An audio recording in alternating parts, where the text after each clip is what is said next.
Tem no posto Edmar Fujita. Tão logo eu tomei conhecimento, liguei para o secretário Caron, que de imediato colocou todo o aparato de estrutura de segurança pública para apurar o caso e, pelas informações que tenho hoje, os suspeitos já foram presos, né? Lá aconteceram 3 óbitos, duas pessoas eram oriundas do sistema aberto penitenciário, porque estavam com a tornozeleira, e nós tivemos duas mulheres que foram encaminhadas, a Helenice e a Francisca, foram encaminhadas ao IJF, e eu fui visitá-las pessoalmente. Uma teve uma lesão no tórax, um tiro no tórax, que teve que fazer uma drenagem, e estava tudo bem, estável, provavelmente a alta deve ocorrer breve. E a outra tinha tido uma lesão na mão e estava bem, estava apenas para ver se teria alguma outra repercussão, se era preciso fazer alguma correção nas articulações da mão direita, que eu lembro bem que eu visitei as duas logo em seguida. E isso levantou, Nonato, um debate sobre essa questão do posto público mesmo, do atendimento da saúde e da segurança dos profissionais de saúde. Nós temos em Fortaleza 116 postos de saúde. Tem a presença da Guarda Municipal, seguranças, outros? Tem no entorno. Esse tipo de casos? Assim? Tem no entorno. O que nós precisamos, e a gente já vinha discutindo isso dentro de um programa chamado Juntos por Fortaleza. Veja o tamanho da rede de Fortaleza. Fortaleza só. Nós temos 116 postos de saúde, 12 UPAs, 4 policlínicas, 10 hospitais, Gonzaguinhas, Frotinhas, Zé Frota, Hospital da Mulher, Hospital da Criança, e nós temos aí uma rede de atenção básica da saúde que é muito grande, e precisamos garantir a segurança dos profissionais. Hoje mesmo eu terei uma reunião com a governadora Isolda para tratar desse programa chamado Juntos por Fortaleza, que engloba não só isso também, engloba, por exemplo, as câmaras de videossegurança nas escolas municipais de Fortaleza. Só escola, entre patrimoniais e conveniadas, nós temos 600 mil escolas. Então, é uma demanda muito grande que a gente precisa fazer em parceria com o governo do estado para dar segurança ao servidor público que vai prestar, né? Chegou até a ter um caso de agressão de uma jovem numa escola pública também. Isso levanta a preocupação sua e certamente dos demais integrantes, com receio de que há um aspecto, há uma brecha. Não é ocasionado pelo sistema, mas é pela violência da cidade. Isso. Fortaleza foi apontada ontem pelo monitor de violência do G1 como a 5ª cidade mais violenta em termos de assassinatos. Tivemos ontem o caso, por exemplo, dos 2 policiais. Eu vou voltar ao caso da manifestação, já. Eu estou pegando aqui o bonde da violência. Tivemos o caso dos 2 policiais, onde mostrou uma pessoa em situação de rua, e andando, circulando pela cidade. Já no dia anterior havia sido filmado também numa outra avenida, Avenida Borges de Melo. Deixa eu fazer uma pergunta em relação a moradores de rua. Há uma informação da própria prefeitura, através do censo geral feito pela administração pública do município, de que a população de rua aumentou em 54%.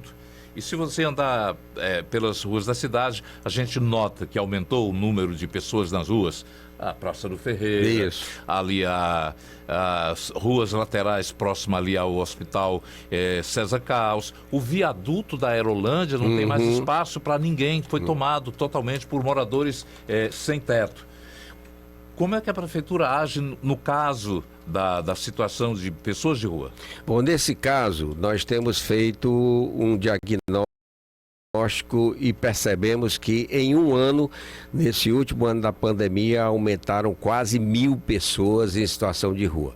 O que nós estamos fazendo, Nonato, é dar o acolhimento de imediato, entendendo as razões por que essas pessoas estão nas ruas e garantindo minimamente a sobrevivência, a proteção alimentar.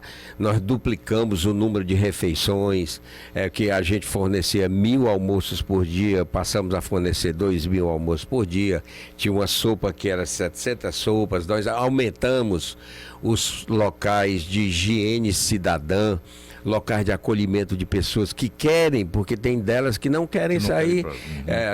Tem o Centro Pop que recolhe aquelas pessoas, passa o dia na rua e vai dormir lá nas nossas unidades. Então nós temos aí todo um esforço conjuntamente para essa situação no que é mais, eu diria, que é mais gritante, que é a fome, que é a higiene, que é a sobrevivência da vida da pessoa. E que visibiliza uma situação que é do país. É do país.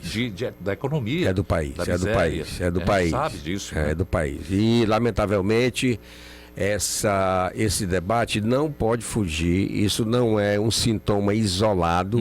Isso acontece porque o desemprego aumenta. Isso acontece porque a gasolina aumenta, porque a recessão está voltando. Né? Isso, a luz, o ICMS, luz, energia, combustível, enfim. E o nível de empregabilidade da população cai drasticamente. E aí o reflexo social são essas dores que a gente percebe na cidade toda, no Brasil todo. Com relação à manifestação, protesto em frente ao Paço Municipal, qual é a avaliação que o senhor tem dos reclames, das demandas solicitadas pelos servidores? Pois não, Nonato, nós estamos com a comissão do secretário de governo, a secretária municipal de saúde, o secretário de planejamento, todos estão recebendo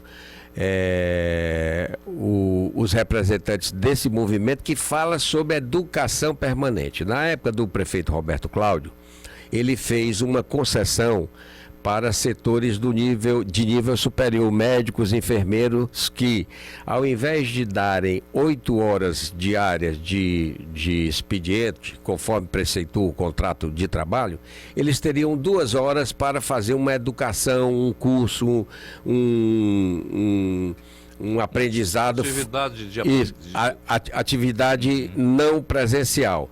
O que acontece é que há uma demanda do nível médio de também assim proceder. E tem uma recomendação do Ministério Público de que há alguns equívocos com relação a essa questão da educação permanente. E nós já pedimos à categoria, setembro passado, que eu me reuni com eles, eu digo, façam uma proposta.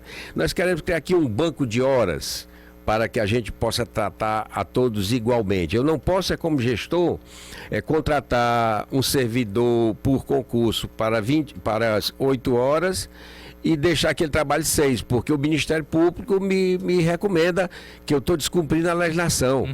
E aí a gente precisa achar um meio termo. A educação permanente, por exemplo, nós temos um equipamento belíssimo aqui em Fortaleza, que é o Instituto lá, o IMPAR, que fica ali na João Pessoa, que tem um auditório, que tem ensino à distância, que tem espaço para capacitação, e nós estamos esperando uma proposta do setor para que essa educação permanente seja efetiva para agentes de endemia, para enfermeiros, para nível técnico, tirar aí 1 hora semanal para fazer atualização de procedimentos, enfim, nós estamos no aguardo de uma proposta para que a gente possa resolver esse impasse.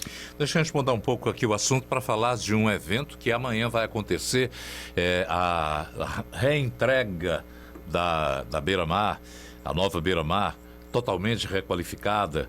O que os fortalezenses e os turistas vão aproveitar desse novo modelo, desse novo desenho da avenida? Nonato, vão aproveitar tudo. A Beira-Mar de Touros está lindíssima. Eu tenho passado por lá quase que diariamente. Daqui, por exemplo, eu vou sair para lá para ver, acompanhar o detalhe da varrição, da limpeza. O aprontamento final. Nós investimos ali cerca de 120 milhões de reais, ampliamos a área de praia em 1,2 quilômetro. ampliamos o número de boxes, porque nós conseguimos no mesmo espaço, padronizando o box, que é 2x2, nós conseguimos mais 53 boxes para os comerciantes que ali trabalham. O boxe está padronizado, é coberto. A pessoa que antes levava lá a sua barraquinha cheia daqueles trambolhos, né? Vai estar lá com um equipamento bonito, padronizado, iluminado, sem nenhum risco de ter qualquer infortúnio, choque elétrico, essas coisas. Coberto, pode trabalhar de manhã, de tarde, de noite, vai multiplicar o faturamento. Isso são 707 boxes. E criamos 63 quiosques, que são aquelas barracas maiores. Tem 3 barracas que servirão de âncora, com restaurantes aí famosos, grandes, e 60 quiosques que estão distribuídos em torno dos 3.500 metros, que vai desde a Ildefonso Albano até o Mercado dos Peixes.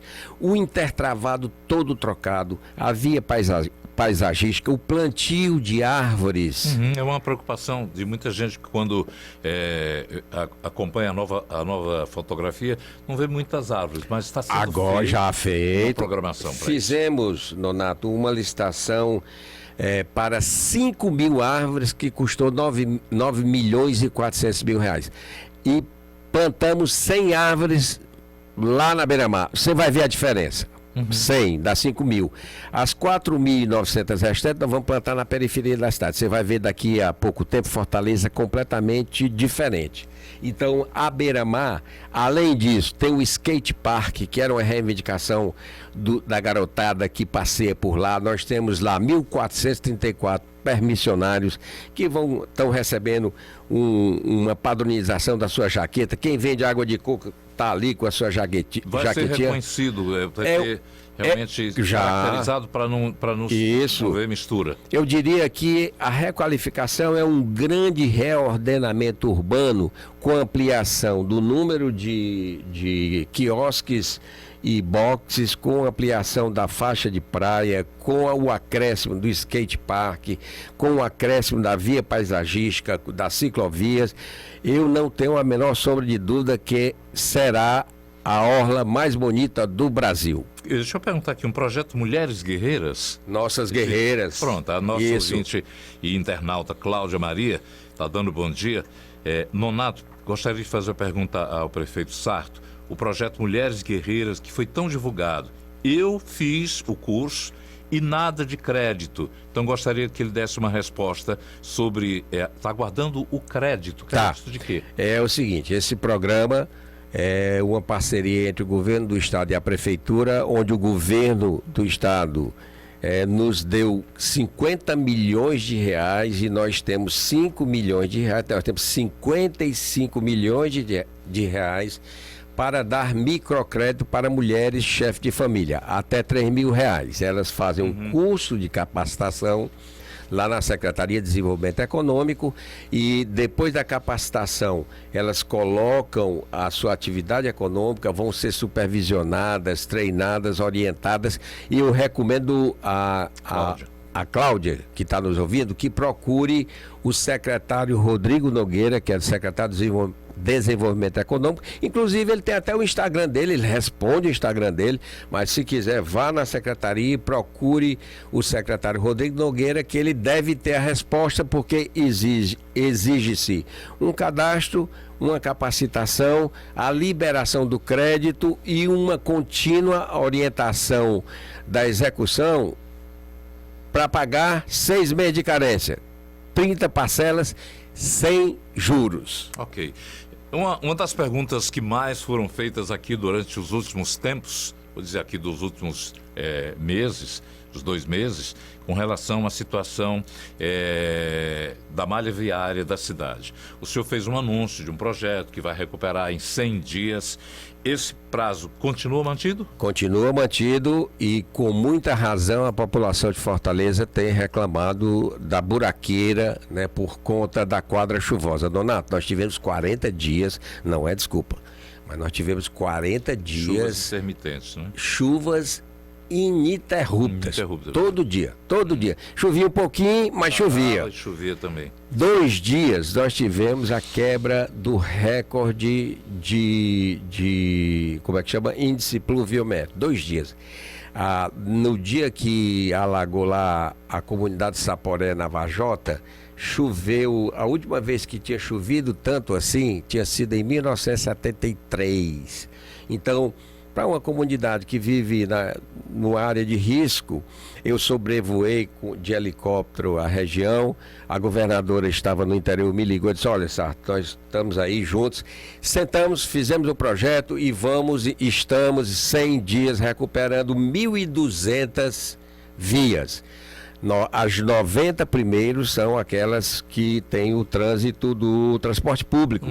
Né? E as grandes avenidas da cidade de Fortaleza. E depois nós passaremos para outros quadriláteros, mas em 100 dias nós vamos recuperar as vias. Aproveitando, prefeito, a pergunta aqui do Rogers, ele falando também da questão dos buracos e ele perguntando também sobre a questão das calçadas, se existe algum projeto de padronização de calçadas. Que ele até falou aqui que quase caiu aqui. O Rogers, pergunta do Rogers.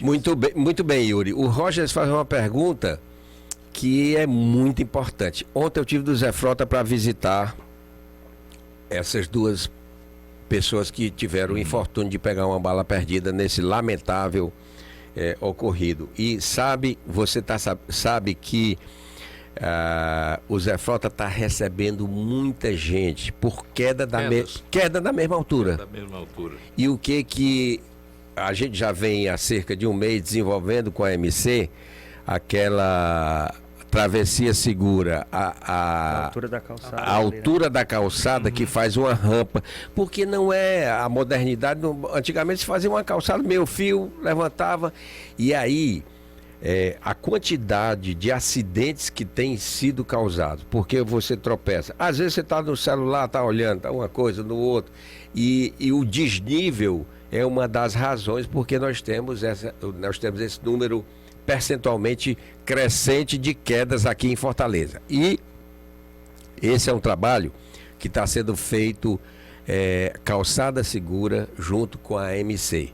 Já estabelecemos algumas no centro da cidade. Se você for andar ali no centro da cidade, você vai ver que tem umas rampazinhas, elas são trânsito lento, né? Mas a gente tem que ampliar esse serviço para a população de Fortaleza.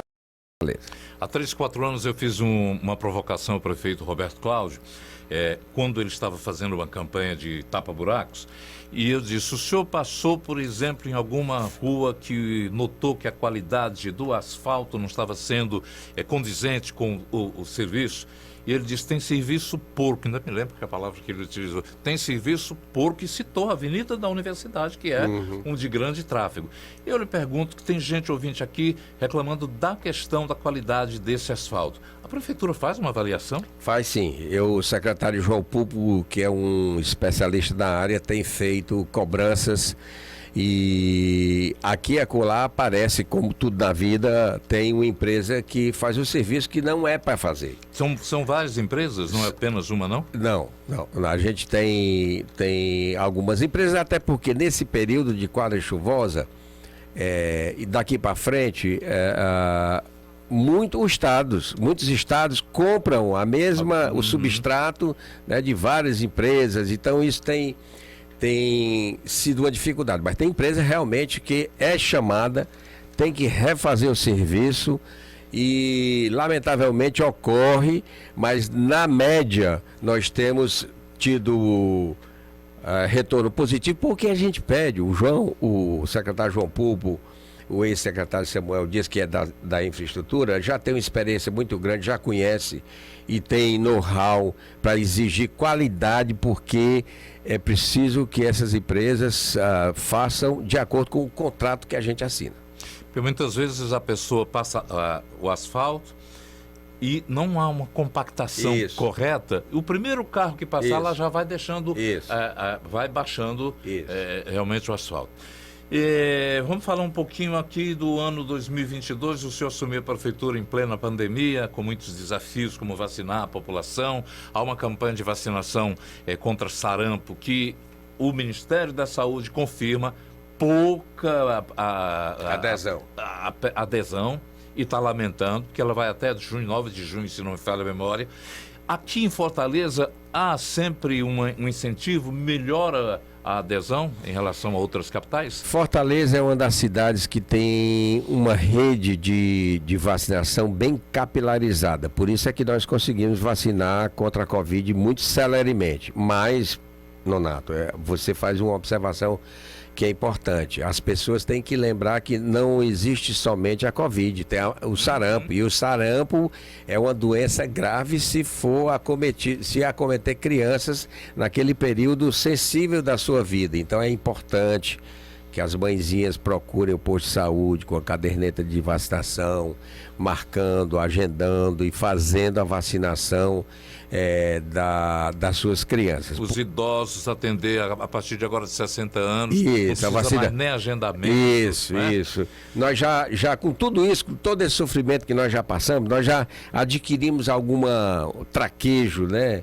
A rede de servidores de Fortaleza é muito hábil em fazer a vacinação da H1N1 para idosos acima de 60 anos, a vacinação do sarampo, enfim, nós temos dessa quadra chuvosa, o que a gente chama de arboviroses, né? Dengue, chikungunya, zika. Gripes. Gripes, a gripe que a gente chama infecção do sistema respiratório superior, aí é o que está agraçando por conta da quadra chuvosa. A gente deve lembrar que o Sarto é médico e ele deve estar atento. Como é que está a situação dos leitos em termos de pacientes de Covid? Ninguém teve muito mais... Não, graças ao bom Deus, nós estamos zerado aqui, praticamente zerado, com casos excepcionais de Covid, de uma subvariante dessa última, da Omicron, que não causam sintomas mais fortes. Inclusive o próprio governador Camilo publicizou nas suas redes, né? Hoje publicou que já está saindo. Pois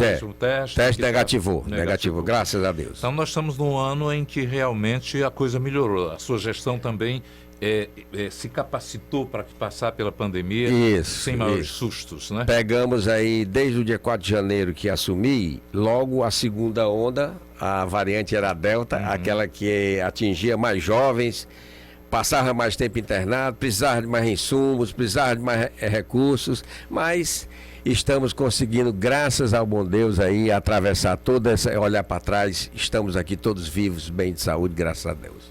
Agora, oportunidade boa de ouvir também falar sobre a questão de eleições de outubro. José Sarto, a ideia de lançar pré-candidaturas no PDT, como aconteceu na sua eleição, surgiu para mostrar dinamismo interno. Que o partido dinâmico e tal, mas dessa vez tem causado uma disputa entre aliados também. Como superar esses desentendimentos entre PDT e PT? Olha, o PDT tem a sorte, a felicidade de ter quadros que são extraordinários em qualquer quadrante da vida pública, pessoal, e o PDT oferece aí para um debate prévio para a base aliada, nomes que, sem sombra de dúvida, orgulhariam a qualquer chapa, a qualquer partido, tê-los como representantes. Veja, o Evandro Leitão é presidente da Assembleia, jovem, brilhante, talentoso, certamente tem um futuro brilhante pela frente. Mauro Filho é um reconhecido economista, inclusive ele é guru de vários governos, inclusive desse próprio governo, quando era o Posto Ipiranga lá, o Paulo Guedes, né? Paulo Guedes costuma se aconselhar com Mauro Filho. Do outro lado, nós temos a excepcional governadora Isolda Sela, que revolucionou o sistema educacional aqui no Ceará, que expandiu para o Brasil todo. E nós temos o melhor prefeito da história de Fortaleza, Roberto Cláudio Bezerra, que, veja, no hall de prefeitos, no hall de ex-prefeitos, como Ciro Gomes e Juracy Magalhães, aí se sobressai e, pelo meu entender, é o maior prefeito da história de Fortaleza. Desses quatro, quem é que levanta voo nas pesquisas? Olha, eu tenho uma opinião pessoal, repito que é pessoal, acho que o momento cabe maturidade da decisão, qualquer que seja nós estaremos aí definindo um projeto, porque nós lutamos por um projeto de Ceará, que inclusive começou com o TASS em 1986. E é um projeto de Ceará, um projeto de Fortaleza, que hoje é o primeiro PIB do Nordeste, é a cidade que mais investe em valores nominais, é a cidade onde a qualidade da educação mais cresce no Brasil. Eu acho que o candidato preparado para esse momento é o ex-prefeito Roberto Cláudio. A gente imagina que essa campanha vai ser também muito ostensiva, de muita agressão. Tudo leva a crer que a intolerância da polarização, nesse momento, pinta um quadro de que a campanha deva ser muito não comportadinha como outras. Até mesmo em 2020, a Luziane Lins acusou a campanha de atacá-la, quebrando o acordo da não agressão. Parece que ainda isso está gerando desconforto entre PT e PDT? Eu acho, Nonato, que o que está acontecendo no mundo, na verdade, é um debate simplista que querem impor, isso por uma elite intelectual, de que a coisa é meio que um debate de uma cruzada religiosa. Não é isso. O mundo está ao contrário e ninguém reparou, como já dizia Cássia Eller. O escritor americano Mark Twain, ele diz que enquanto a mentira dá a volta ao mundo 7 vezes, a verdade calça os sapatos. A facilidade desses meios de comunicação que não tem, eu diria, não tem controle, não tem. Você pode dizer o que quiser e está protegido por uma tela, e pode ser verdade, pode não ser verdade. Você pode chegar aí, espalhar uma fake news, dizer que Nonato Albuquerque morreu e não sei o quê, e não acontece absolutamente nada. Veja o que aconteceu no escândalo do Cambridge Analytics, quando o Mark Zuckerberg vendeu o espólio todo que ele tinha, vendeu para uma determinada empresa para atingir nichos, porque todo mundo vive na sua bolha. Isso cria eu diria, uma realidade alternativa. As pessoas hoje estão se odiando por causa. Isso é um absurdo, Nonato. Você está nos apontando também, Nonato, é um absurdo. O dedo para uma ferida que promete ser também, mais uma vez, a exemplo das eleições presidenciais passadas, de ataques, de intolerância. Como controlar? O que fazer para que as pessoas realmente se conscientizem de que muitas vezes são usadas pelo mecanismo das fake news? Nonato, eu acho que é dar exemplo, sabe? É ser tolerante. É ser tolerante. Eu, por exemplo, eu acho que é natural que o PT tenha críticas, e é até bom que as tenha, né? Nós temos todas as nossas contradições. E eu acho que o que a gente deve fazer, para quem está na vida pública, é dar o exemplo de ser tolerante. Ser duro, mas ser tolerante. As pessoas... o mundo não é mais redondo. A Terra não é mais redonda. A Terra não é plana agora, né? Você vai em linha reta, você vai direto aqui, aí você vai cair no abismo. Você está falando exatamente das ideias que são multiplicadas...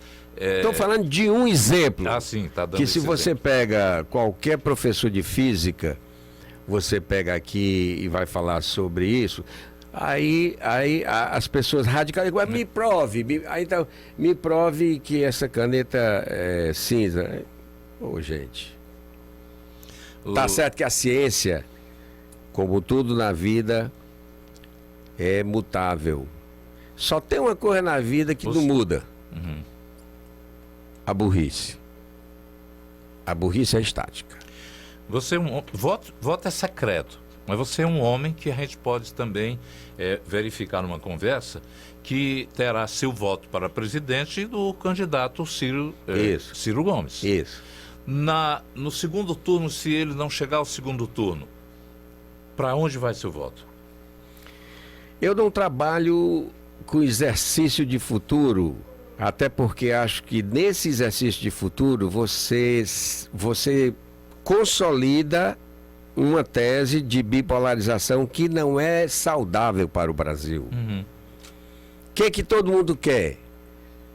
Que bolsonaristas e lulistas, todo mundo não. A nossa cultura é do partido amarelo, como é vermelho e azul. Encarnado e azul. Mas a modernidade com tantos recursos chegam para a gente e mostram outra coisa. O que todo mundo está...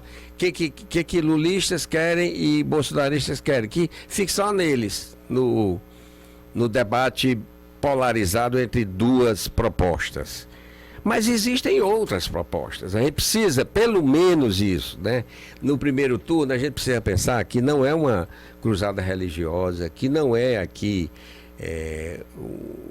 uma coisa do outro mundo. Nós estamos decidindo quem vai gerenciar o país por 4 anos. Você fala que não é uma cruzada religiosa, mas a interferência também de pastores eletrônicos tem sido motivo de discussão nesse país. Tem, lamentável... Você é uma pessoa que é evangélica. Cristão, eu sou cristão.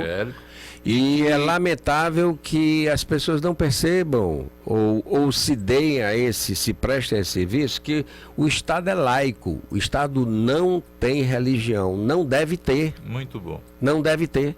Aliás, eu, cá com os meus botões, eu diria que o risco que a humanidade corre é ser destruído por essas religiões monoteístas, brigas entre eles mesmos. Judaísmo, islamismo, cristianismo, todo pegadão. O meu Deus é melhor do que o seu, então vou lhe matar.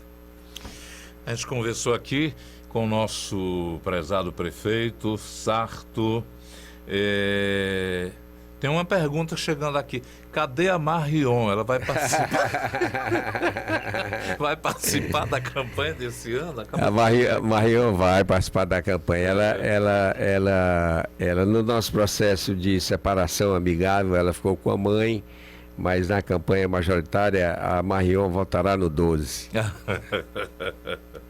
Obrigado pela sua presença aqui. É sempre bom recebê-lo.